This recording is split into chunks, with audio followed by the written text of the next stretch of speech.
अस्सलाम वालेकुम नाज़रीन, मैं हूँ वाजिदुल्लाह और आप देख रहे हैं मेरे फेसबुक और यूट्यूब चैनल। उम्मीद करता हूँ कि आप सब लोग खैरियत से होंगे और आप लोगों की ज़िंदगी अच्छी गुजर रही होंगी।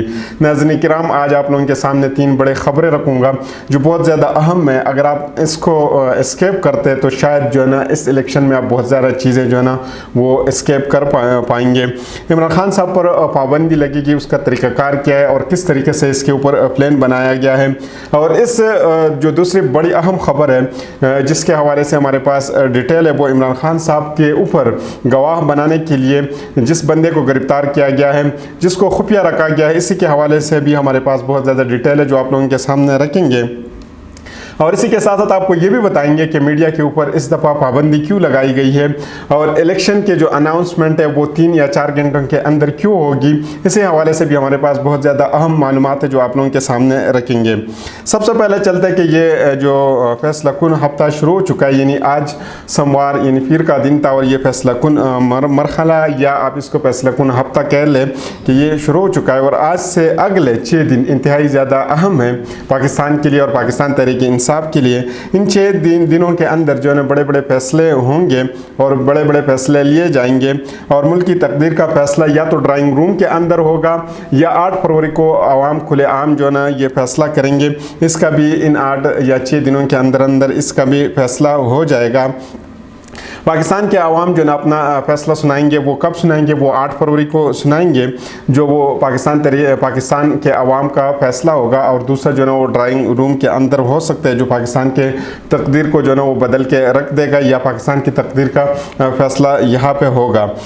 इस फैसलों के रखने के लिए इससे पहले बहुत कुछ करना मकसूद है और बहुत कुछ किया जाएगा। यानी आज 29 जनवरी है और 3 फरवरी तक जो है ना बहुत अहम डेवलपमेंट होने हैं। ये 3 जनवरी तक क्यों होंगे? क्योंकि 4 और 5 तारीख को जो है छुट्टी है, 4 और 5 फरवरी को छुट्टी है। 4 तारीख को इतवार है और 5 फरवरी यौमी कश्मीर है। पहले फोकस जो करेंगे कि किसी न किसी तरीके से इमरान खान साहब को सज़ा सुना दी जाए, क्योंकि 4 और 5 को ऑलरेडी मैंने आपको बता दिया कि 4 और 5 को छुट्टी है। 5 फरवरी को पाकिस्तान में यौम कश्मीर जो है ना वो मनाया जाएगा और बाकी 6 दिन हमारे पास बचते इलेक्शन तक।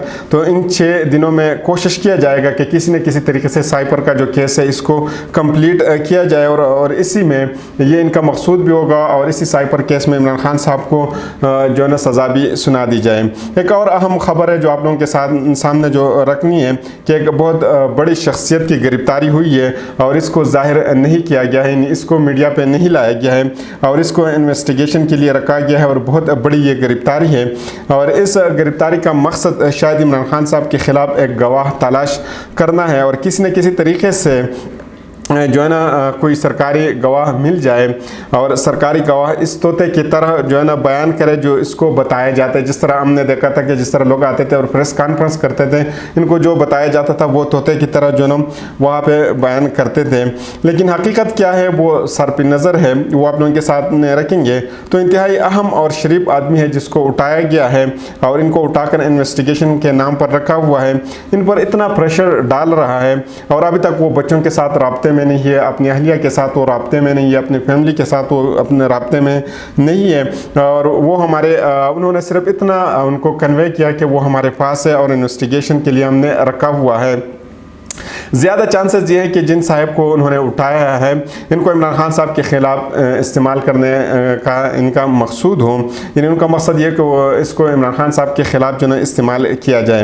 इमरान खान साहब के ख़िलाफ़ वादा मवाब गवाह इनका शायद मकसूद हो, लेकिन वादा मवाब गवाह के लिए शर्त यह है कि वो FIR के अंदर उसका नाम जो है ना लाजमी हो, लेकिन इसका नाम जो है ना FIR के अंदर नहीं है।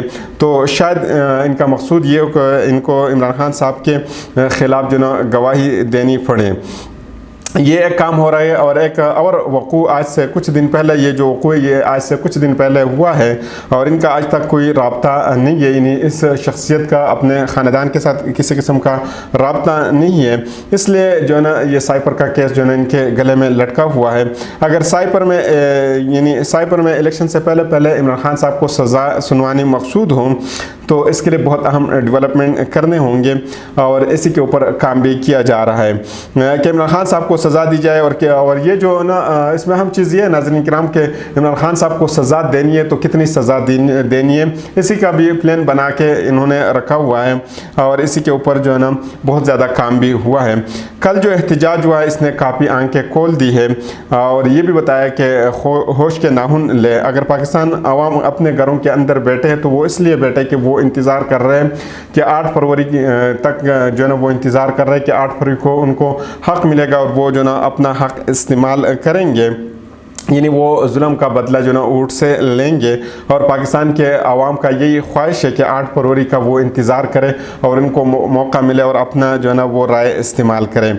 कल इनको मौका मिला था, यानी पाकिस्तान के अवाम को मौका मिला था, वो सड़कों पर आए थे और उन्होंने अपनी हाज़िरी लगवाई और ये भी बताया कि हम अभी तक जो है ना मौजूद है, हम कहीं पे भी नहीं गए हैं। और उन्होंने ये भी साथ साथ बताया कि हम जिसको वोट देना चाहते हैं हम उसी को वोट देंगे, ज़बरदस्ती कोई भी हमारे साथ नहीं कर सकता। कल एक 3 तलवार वाला वाक़या भी हुआ है और इससे पाकिस्तान तहरीक इंसाफ को बहुत ज़्यादा जो है ना एहतियात करनी पड़ेगी और उनको जो है ना अपने आप को भी बहुत संभल के रखना पड़ेगा, क्योंकि जो है ना एक जो है ना नैरेटिव पहले से दे चुके हैं कि एक और 9 मई से उनका मकसद ये है कि एक और प्रतिशद्दिद वाक़या होगा और इसकी बुनियाद पर जो है ना इमरान खान साहब को जो है ना सज़ा सुना दी जाएगी या पाकिस्तान तहरीक इंसाफ को जो है ना इसी के अंदर इसी के ऊपर पाबंदी लगा दी जाएगी और पाकिस्तान तहरीक इंसाफ को टारगेट किया जाएगा।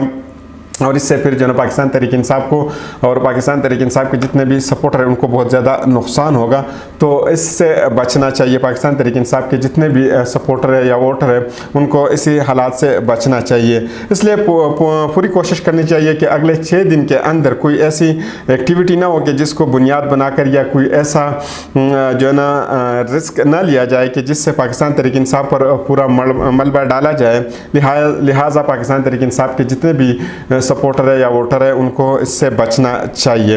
इस वक्त जो काम किया जा रहा है कि वोटर को पोलिंग स्टेशन तक जाने ना दिया जाए और इनको इतना मायूस किया जाए कि वो कहे कि जो है ना ये ऊँट जो है ना वो बाढ़ में चले जाए, वो इसी के ऊपर वो लानत भेज दे और कहे कि जो ना इससे हमें कोई लेना देना नहीं है और वो बिल्कुल पोलिंग स्टेशन की तरफ मुँह भी ना करे। अब आते हैं जो अहम मेन ख़बर है जो हैरानकुन भी है और एक डेमोक्रेटिक कंट्री के अंदर इस तरह की ख़बरें जो ना ये हैरानकुन होती है, लेकिन पाकिस्तान के अंदर ये इतनी ज़्यादा हैरानकुन नहीं है। और ये ख़बर ये है कि मीडिया के ऊपर जो पाबंदी लगा दी है, जो नोटिस इशू की है कल, यानी पिछली व्लॉग में मैंने आपको बताया था कि कितने लोगों के ऊपर जो है ना ये पाबंदी लगा दी गई थी और कितने लोगों को जो नोटिस इशू किए गए थे और इसके लिए जो उन्होंने सुप्रीम कोर्ट का कंधा इस्तेमाल करने की कोशिश की। और फिर जो है ना कल एक प्रेस कॉन्फ्रेंस हुई है। हैरानकुन बात यह है कि जो ये प्रेस कॉन्फ्रेंस हुई है, ये प्रेस कॉन्फ्रेंस जो है ना निगरान वज़ीर इत्तलात और इसके साथ DGFIA यानी मिलकर उन दोनों ने ये प्रेस कॉन्फ्रेंस की और इस प्रेस कॉन्फ्रेंस के थ्रू उन्होंने एक मैसेज भी कन्वे किया है। और मैसेज उन्होंने किसको कन्वे किया? मैसेज उन्होंने चीफ जस्टिस ऑफ पाकिस्तान को कन्वे किया कि जनाब हमारे काम में आप रुकावट न डालें, हमारे GIT हमने बना दिए और हमें काम करने दें और इसमें आपने नहीं आना। ये मैसेज उन्होंने जो है ना डायरेक्टली कन्वे किया है। ये कौन कर रहा है और ये मैसेज क्यों कन्वे कर रहे हैं? ये निगरान वज़ीर इत्तलात सोलंकी साहब कर रहे हैं और उनको आप जानते भी हैं कि उन्होंने इससे पहले जो है ना मीडिया के ऊपर किस किस्म के उन्होंने ट्वीट्स किए और जो है ना हमें याद है कि उन्होंने किस तरीके से जो है ना उनको बदनाम किया था और उनको किस किस किस्म के लक़ब दिए गए हैं, वो रिकॉर्ड के ऊपर मौजूद है। अगर आप देखना चाहेंगे तो आप जा सकते हैं कि कौन कौन से चीफ जस्टिस साहब या जो है ना जो अदलिया के लिए उन्होंने कौन कौन से लक़ब इस्तेमाल किए थे। इस वक्त मीडिया को क्यों दबाया जा रहा है ये भी एक अहम इशू है, क्योंकि अदलिया का कंधा इस्तेमाल किया जा रहा है और कल ये आके बताया कि हमने जो है ना तो ये करना ही है और आपने हमारे साथ देना है। निगरान हुकूमत को क्या दिलचस्पी है? इसलिए कि 8 फरवरी को पॉलिटिकल इंजीनियरिंग करनी है और ये किसने करनी है? ये निगरान हुकूमत ने करनी है। जो दांधली का प्रोग्राम उन्होंने पहले से बनाया है, असल में कि जो है ना उन्होंने दांधली की तैयारी की है और ये हर हाल में चाहते हैं कि किसी न किसी तरीके से ये जो ना धांधली करें। और ये धांधली करने के लिए ज़रूरी ये है कि मीडिया के ऊपर पाबंदी हो और मीडिया जो है ये सारी चीज़ें ना दिखाए। तो इस वजह से जो है ना मीडिया के ऊपर दबाव डाला जा रहा है और जितने भी एंकर मीडिया के ऊपर काम करते हैं उनको नोटिस इशू कर रहे हैं और ये कोशिश करेंगे कि किसी को जो है ना 30 तारीख को बुला ले, किसी को 31 को बुला ले, किसी को 4 को बुला ले, किसी को 7 को बुला ले और किसी को 8 तारीख के बाद बुला ले। क्योंकि जब इनको नोटिस इशू होते रहे तो इन्हीं के ऊपर एक प्रेशर होगा और इनके जहन में ये होगा कि उनको आज ही गिरफ्तार करेंगे या कल गिरफ्तार करेंगे और इसी हालात में जो है ये इलेक्शन जो है ना गुजरता जाएगा। और हर वक्त जो है इन पर एक तलवार भी लटकती रहेगी। आप किसी भी वक्त गिरफ्तार हो सकते हैं और आपको नोटिस इशू हो चुका है और आप फ़ौरन आ जाएं। अगले 10-12 दिन के लिए मीडिया को खामोश रहने का कहा जाएगा। ये बहुत बड़ी खबर है, ये आपने जहन में रखना है कि मीडिया को जो है ना खामोश किया जाएगा और अगले 10-12 दिन के लिए किया जाएगा। क्योंकि ये सिर्फ 8 फरवरी को नहीं बल्कि 8 को भी, 9 और 10, 11, 12 और शायद ये 15 तारीख तक भी जा सकती है कि मीडिया जो है इसी के ऊपर किसी किस्म की बात न करे। और कुछ ही दिनों में एक और पाबंदी आने वाली है, ये मैं पहले से आपको आगाह कर रहा हूँ। ये पाबंदी क्या होगी, ये बहुत ज़्यादा हैरानकुन है कि आपने इलेक्शन ट्रांसमिशन इस तरह नहीं करनी जिस तरह आपने पहले की है, यानी ये मीडिया चैनल्स को बताया जाएगा। और इसके साथ अहम खबर यह है कि प्राइवेट चैनल को इलेक्शन अनाउंस करने की इजाज़त बिल्कुल नहीं होगी और इलेक्शन इस वक्त तक अनाउंस नहीं होगा कि जब तक इलेक्शन कमीशन जो है ना पीटीवी पर आकर अनाउंस ना करे। एक और इन्फॉर्मेशन है जो आपको आगाह करना चाहता हूँ कि वो पीटीवी पर आकर रिजल्ट अनाउंस करेंगे और किसी और चैनल को किसी भी प्रोग्राम में अनाउंस करने की इजाज़त नहीं होगी। ये एक सोर्स की तरफ से मिला है, शायद इसमें रद्द-बदल भी हो सकता है, इसमें चेंजेस हो सकती है कि उसका जो तरीक़ाकार है इसमें वो कुछ ना कुछ तब्दीली भी कर दें। लेकिन टीवी चैनल को अनाउंस नहीं करने दिया जाएगा जो बिलखुसूसन प्राइवेट चैनल है और वो इस तरह के काम जो है ना ये करेंगे। रिज़ल्ट जो है ना इलेक्शन कमीशन अनाउंस करेगा और वो कैसे करेगा वो भी आपको बताऊंगा। वो भी एक बहुत बड़ी हैरानकुन ख़बर है कि ये एक जो है ना ये बताएंगे कि इस हल्के से ये बंदा जो है ना जीत चुका है या पहले नंबर पे ये आ चुका है, ये अव्वल नंबर पे ये बंदा आ चुका है, साथ बताएंगे कि ये दूसरे नंबर पे, ये तीसरे नंबर पे। लेकिन मज़े की बात वहाँ पे ये है कि ये इस दफ़ा ये साथ नहीं बताएंगे कि इस बंदे ने कितने वोट लिए, इस बंदे ने कितने वोट लिए, इस बंदे ने कितने वोट लिए और कितने वोट जो है ना कैंसिल हो चुके हैं। तो ये साथ साथ वो ये नहीं बताएंगे और इसने कितने वोट लिए। 7, 8, 9 तारीख को नेट जो है ना इसके साथ साथ ये खबर भी है कि बार बार स्लो किया जाएगा। तमाम चैनल को पेमरा की तरफ से ये हुक्म मिल जाएगा और बहुत जल्दी जो है ये हुक्म जो है उनको मिल जाएगा। नताइज इसमें एक और ख़बर ये है कि नताइज एक ही जो है ना बलक में जो है ना वो आएंगे, एक ही दफ़ा सारे नताइज आएंगे और इस दफ़ा नताइज डिले नहीं किए जाएंगे। अहम चीज़ आपने जहन में ये रखनी है कि इस दफ़ा जो है ना नताइज डिले नहीं होंगे, यानी 3-4 घंटे के अंदर अंदर ये नताइज आएंगे और 3-4 घंटे के अंदर अंदर ये नताइज इसलिए आएंगे क्योंकि पहले से ये लोग जो है डिसाइड कर चुके हैं कि किस हल्के से कौन बंदा जीत रहा है और किस हल्के से कौन जीत रहा है और कौन हार रहा है।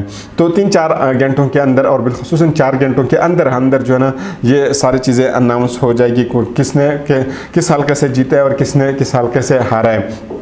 ये सारी जो चीज़ें थी वो मैंने आप लोगों के सामने रखी। कोशिश करता हूँ कि नेक्स्ट वीडियो में जो है ना आप लोगों के साथ इससे बेहतर जो है ना ख़बरें आप लोगों के साथ शामिल किया जाए। तो अगली वीडियो तक मुझे इजाज़त दीजिए। अल्लाह।